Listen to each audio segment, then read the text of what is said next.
Hello everyone, कैसे हैं आप लोग। जो आज हम डिस्कस करने वाले हैं 1983 वर्ल्ड कप के बारे में कुछ अनोखे फैक्ट्स। तो देखिए, एक चीज़ की जैसे कि आप लोग जानते हैं, आज यानी कि 24 दिसंबर 2021 83 नाम की जो मूवी ये रिलीज होने वाली है। कबीर खान के द्वारा डायरेक्टेड की बनी ये जो मूवी। तो इस मूवी के बारे में तो है, काफ़ी ज़्यादा चर्चित मूवी है यहाँ पे। तो इस मूवी से रिलेटेड जो है वर्ल्ड कप 1983 जहाँ पे भारत जो है विजयी हुई थी, तो इसके कुछ फैक्ट्स और कुछ यहाँ पे डिटेल्स के बारे में हम आज डिस्कस करेंगे। तो देखिए, from exam point of view के हिसाब से ये इंपॉर्टेंट नहीं है, लेकिन from knowledge point of view के हिसाब से बहुत ही ज़्यादा इंपॉर्टेंट है। तो इस वीडियो को एंड तक बिल्कुल देखते रहिएगा।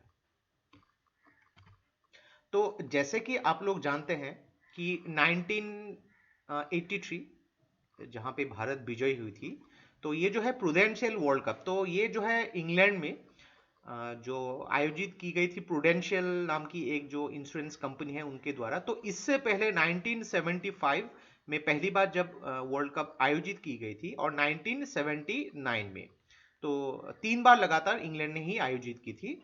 तो 1975 1979 में भारत जो है ग्रुप स्टेज से ही वापस आ गई थी।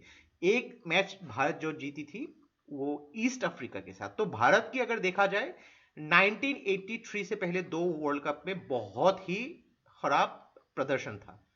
तब 1983 में जब भारत की टीम को भेजा गया, तो उस टाइम भारत के टीम के जो कप्तान चयन किए गए, कपिल देव जी। और उस टाइम में जो मैनेजर थे, मान सिंह। तो आप देख सकते हैं जो वर्ल्ड कप भेजने वाली जो टीम थी 1983, एक ग्रुप फोटो। तो बात क्या हुई थी कि अलग अलग काफ़ी सारे कहानियां आती थी। तो उस टाइम में 1983 से पहले भारतीय क्रिकेट टीम को कोई भी दूसरी टीम, या नॉट इवन दूसरी टीम, इनफैक्ट भारत की जनता भी सीरियसली नहीं लेते थे। इनफैक्ट जो भी खिलाड़ी थे, खिलाड़ी को भी अपनी काबिलियत पे कभी भी भरोसा नहीं था। इनफैक्ट काफ़ी सारे खिलाड़ियों को तो ऐसा लगता था कि एक पेड हॉलीडे मिल गया इंग्लैंड के लिए। और काफ़ी सारे प्लेयर्स भी ऐसे थे, जैसे कि क्रिस श्रीकांत का कहना है कि वो इंडिया से यूएस के लिए हनीमून की प्लान कर रहे थे, इन बिटवीन यूके में वो जाके वर्ल्ड कप भी खेल लेंगे। यानी कि वर्ल्ड कप को लेके कोई भी प्लेयर सीरियस नहीं था उस टाइम में। तो अगर देखा जाए, कुछ फैक्ट्स के अगर बात करेंगे, काफी सारे इंटरेस्टिंग फैक्ट्स है यहाँ पे।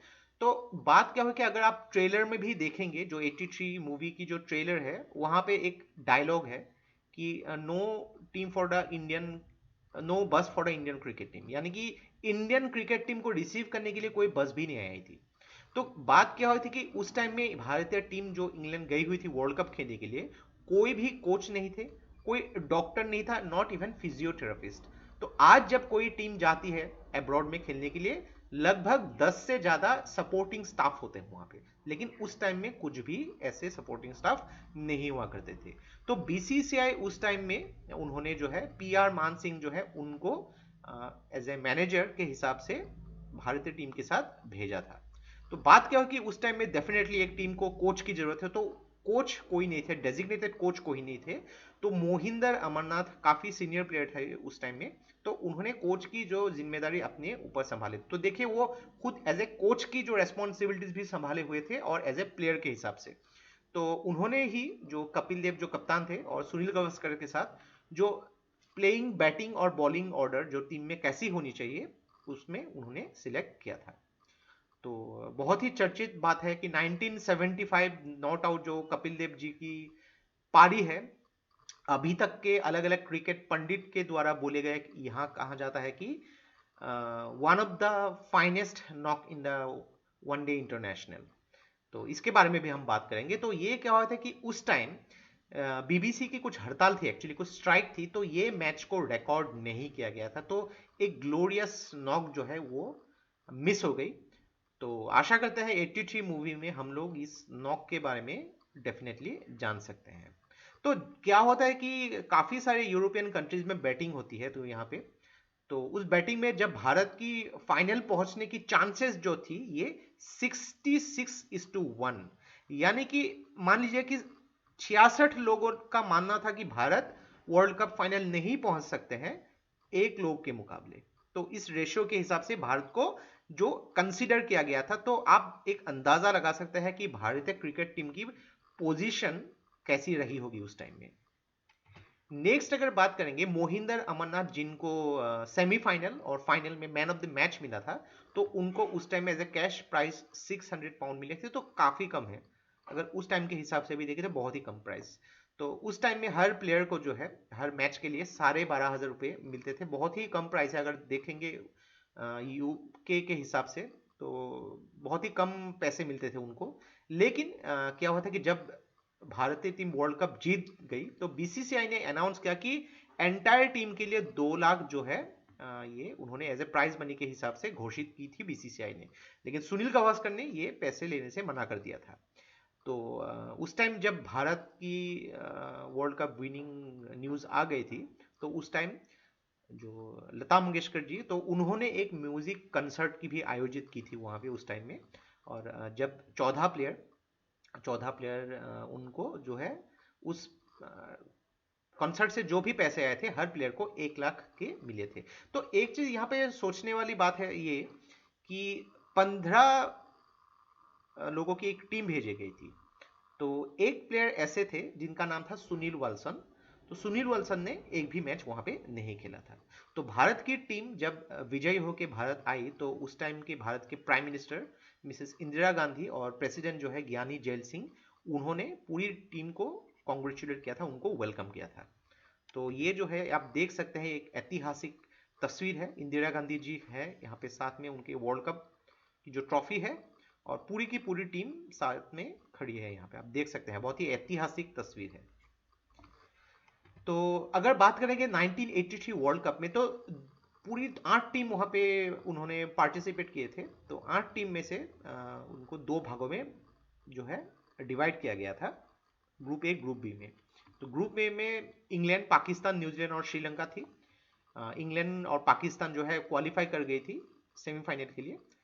हर टीम को अपने पूल मेंबर्स के साथ, पूल टीम के साथ 2-2 मैच खेलने थे। तो ये थे ग्रुप ए की जो लीग टेबल। और ग्रुप बी का अगर देख सकते हैं, वेस्ट इंडीज, इंडिया, ऑस्ट्रेलिया और जिम्बाब्वे थी। तो वेस्ट इंडीज और इंडिया जो है क्वालिफाई की थी सेमीफाइनल के लिए। तो अगर बात करेंगे भारत की लीग मैच के रिपोर्ट, तो भारत के लिए वेस्ट इंडीज उस टाइम में एक ऐसी टीम थी जिसको हर टीम बहुत ही ज़्यादा सीरियसली लेती थी उस टाइम में, बिकॉज 1975 और 1979 की जो वर्ल्ड कप हुई थी, दोनों बार ही वेस्ट इंडीज विजयी रही थी without losing even a single match. यानी कि वर्ल्ड कप में उससे पहले वेस्ट इंडीज कभी नहीं हारी। लेकिन भारत का पहला ही मुकाबला जब हुआ वेस्ट इंडीज के साथ, तो वेस्ट इंडीज को भारत ने 34 रन से पहले ही लीग मैच में हरा दिया था।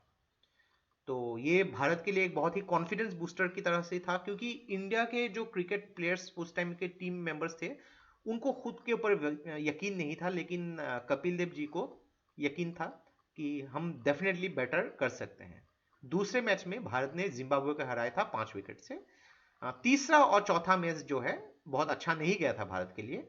ऑस्ट्रेलिया ने बहुत बुरी तरीके से हरा दिया था भारत को 162 रन से, और वेस्ट इंडीज ने फिर से अपना बदला जो है 66 रन से भारत को हरा के ले लिया था। तो भारत की अगर देखा जाए चौथे मैच के बाद रैंकिंग बहुत ज्यादा नीचे थी, तो मस्ट विन एक गेम था अगेंस्ट जिम्बाब्वे। तो बहुत ही ऐतिहासिक मैच इसको माना जाता है जो टनब्रिज वेल्स में खेली गई थी यहाँ पे। तो उस मैच में ही कपिल देव जी ने 175 रन की वो जो इनिंग्स खेली थी उस टाइम में, तो बहुत ही सराहनीय पारी थी उस टाइम में। और भारत जो है, भारत को 31 रन से जीत मिली थी। और उसके बाद जो है भारत ने कभी भी पीछे मुड़ के नहीं देखा उस वर्ल्ड कप में। नेक्स्ट मैच में ऑस्ट्रेलिया के साथ भारत की टक्कर हुई थी और भारत ने उस मैच को 180 रन से जीत लिया था। और इसके हिसाब से भारत को 6 मैच में से 4 मैच भारत जीत के सेमीफाइनल के लिए क्वालिफाई कर गई थी। तो सेमीफाइनल में अगर यहाँ पे अगर बात करेंगे हम, इवन जो जिम्बाब्वे के साथ मैच जो थी, अगर आप ट्रेलर भी देखे होंगे 83 मूवी के, तो वहाँ पे आप देख सकते हैं कि कपिल देव जी जब यहाँ पे इंडिया ने पहले बैटिंग की थी, तो उन्होंने जो वार्म अप करके वो एक्चुअली नहाने के लिए बाथरूम चले गए थे। तो जब बाथरूम में थे तो वहाँ पे ट्रेलर में देख सकते हैं कि कोई उनको नॉक कर रहा है कि जल्दी आउट जल्दी आओ, क्योंकि विकेट जा रहा है यहाँ पे। तो एक्चुअली बात क्या हुई, आप देख सकते हैं दोनों ही ओपनर 0 के स्कोर पे आउट हो गए थे। मोहिंदर अमरनाथ ने 5 रन बनाए थे, संदीप पटेल ने 1 रन, यशपाल शर्मा ने 9 रन बनाए थे। तो भारत का स्कोर उस टाइम में 17 फॉर 5 था जब कपिल देव खेलने आए। तो एक्चुअली इंडिया की टीम ने यह भी नहीं सोचा था कि 50 रन भी टीम क्या कर पाएगी। बहुत ही खराब सिचुएशन थी उस टाइम में, लेकिन कपिल देव जी ने बहुत ही सराहनीय पारी खेली वहां पे। जो 175, तो उस जमाने में 175 आज के जमाने में तो फिर भी ठीक है, लेकिन बहुत ही एक जो है अविश्वसनीय ये पारी थी। One of the greatest innings कहा जाता है इनको। तो ये भी बोला जाता है कि इस मैच को जो है बीबीसी ने जो है रिकॉर्ड नहीं किया था, क्योंकि बीबीसी ने उस टाइम स्ट्राइक थी और इंडिया और जिम्बाब्वे दोनों ही टीम को कोई भी सीरियसली नहीं लेना चाहती थी। तो एक बहुत ही महत्वपूर्ण पारी जो आप देख सकते हैं, ये लोगों को देखने कभी नहीं मिलेगी। आशा करते हैं 83 जो मूवी है उनमें जो है कुछ ना कुछ जो है लोगों को यहाँ पे उसके झलक दिख सके। तो कपिल देव ने उस मैच में रॉजर बिनी, देन मदन लाल और सईद किरमानी के साथ जो बैटिंग की, जो पार्टनरशिप, और सईद किरमानी के साथ लगभग 9th विकेट में 126 रन की पार्टनरशिप हुई थी। तो ये मैच जो है ऐतिहासिक इसीलिए माना जाता है कि एक ऐसे सिचुएशन से इंडिया की रिकॉर्ड इतनी अच्छी नहीं थी, 17 फॉर 5 से लेके 266। तो आप देख सकते हैं कैसा एक रिकॉर्ड होगा, और जो मैच भारत ने 31 रन से जीत ली थी। नेक्स्ट अगर बात करेंगे, आप देख सकते हैं यहाँ पे टनबी ज्वेल्स में ये एक आइकॉनिक फोटोग्राफ है कपिल देव की 175 रन की। सिर्फ फोटोग्राफ्स ही है, वीडियो देखने को नहीं मिलेंगे। तो इसके बाद जब भारत सेमीफाइनल में गया तो भारत का टक्कर हुआ था इंग्लैंड के साथ ओल्ड ट्रैफोर्ड मैनचेस्टर में। तो इसमें भारत विजयी हुई। इंग्लैंड ने पहले बल्लेबाजी की थी, वो 213 की थी, और भारत ने 4 विकेट गवा के वो लक्ष्य हासिल कर लिया था। और दूसरा जो सेमीफाइनल खेला गया था पाकिस्तान और वेस्ट इंडीज, एक तरफा मुकाबला जैसा ही था यहाँ पे। 1983 की जो दूसरा सेमीफाइनल एक ही दिन खेला गया था, दोनों ही सेमीफाइनल लंदन ओवल में। तो पाकिस्तान ने 184 किया था और वेस्ट इंडीज ने 2 विकेट गवा के उसको जीत लिया था। तो भारत और इंग्लैंड मैच के जो सेमीफाइनल मैच के अगर स्कोर कार्ड देखेंगे तो आप देख सकते हैं इंग्लैंड ने तो अच्छी शुरुआत ही की थी, लेकिन इंडिया की जो बॉलिंग बहुत ही कसी हुई बॉलिंग थी और इंग्लैंड को 213 रन पे जो है समाप्त कर दिया था। ऑल आउट हो गई थी इंग्लैंड की टीम, और भारत ने जवाब में बहुत ही अच्छी बैटिंग की। यहाँ पे ओपनिंग देख सकते हैं आप, और बाद में मिडिल ऑर्डर ने बहुत ही जबरदस्त पारी खेली थी। स्पेशली जो है संदीप पाटिल जी ने 32 गेंद में जो है 51 रन, 159 की स्ट्राइक रेट से उस जमाने में बहुत ही खतरनाक पारियों में से एक मान सकते हैं आप। इनफैक्ट जो संदीप पाटिल ने, बॉब विलिस जो इंग्लैंड के कप्तान थे, उनको एक ओवर में 6 बाउंड्रीज मारी थी, यानी कि 6 के 6 बॉल्स में उन्होंने बाउंड्रीज मारी थी, और भारत जो है ये मैच जीत गई थी। तो यहाँ पे कहा जाता है कि भारत को एक्चुअल जो इंडिपेंडेंस उसी दिन मिली थी जब इंग्लैंड को इंग्लैंड में जाके वर्ल्ड कप सेमीफाइनल में हराया था। तो उसके बाद जो है ऐतिहासिक दिन जो है फाइनल में भारत पहुंच गया अगेंस्ट वेस्ट इंडीज। तो 25 जून 1985 कोई भी नहीं ये भूल सकता है, ऐतिहासिक दिन है। तो भारत के कप्तान कपिल देव और वेस्ट इंडीज के कप्तान जो है क्लाइव लॉयड, जो टॉस किया था, टॉस लेकिन वेस्ट इंडीज ने जीती थी और भारत को पहले बल्लेबाजी करने को भेजा। तो वेस्ट इंडीज के उस टाइम में जो टीम थी बहुत ही ज्यादा खतरनाक थी। आप बैटिंग की बात करें, उनकी मिडिल ऑर्डर के बारे में बात करें, उनके बॉलर्स के बारे में बात करें, एक से एक शानदार प्लेयर उनकी टीम में थी। इनफैक्ट इंडिया के प्लेयर्स जब वेस्ट इंडीज से भिड़ना चाहती थी, इनफैक्ट जब कपिल देव ये कहते थे कि हम जीत सकते हैं तो लोग उनको पागल समझते थे, लेकिन ये पागलपन ही है जिसके वजह से भारत को वर्ल्ड कप मिला था। तो एक कहावत भी है कि जब फाइनल्स इंडिया खेलने गई थी तो वेस्ट इंडीज के जो ड्रेसिंग रूम में शैंपेन भरे हुए थे, लेकिन कपिल देव जी ने अपने ही एक बैग में एक छोटा सा शैंपेन रख लिया था कि हम लोगों ने फाइनल खेला। किसी को यकीन नहीं था कि भारत क्या कर सकती है आने वाले टाइम में, और भारत ने एक शैंपेन उन्होंने अपने बैग में छोटा सा शैंपेन रखा था कि फाइनल खेले हैं उसका ही सेलिब्रेशन हम कर लेंगे।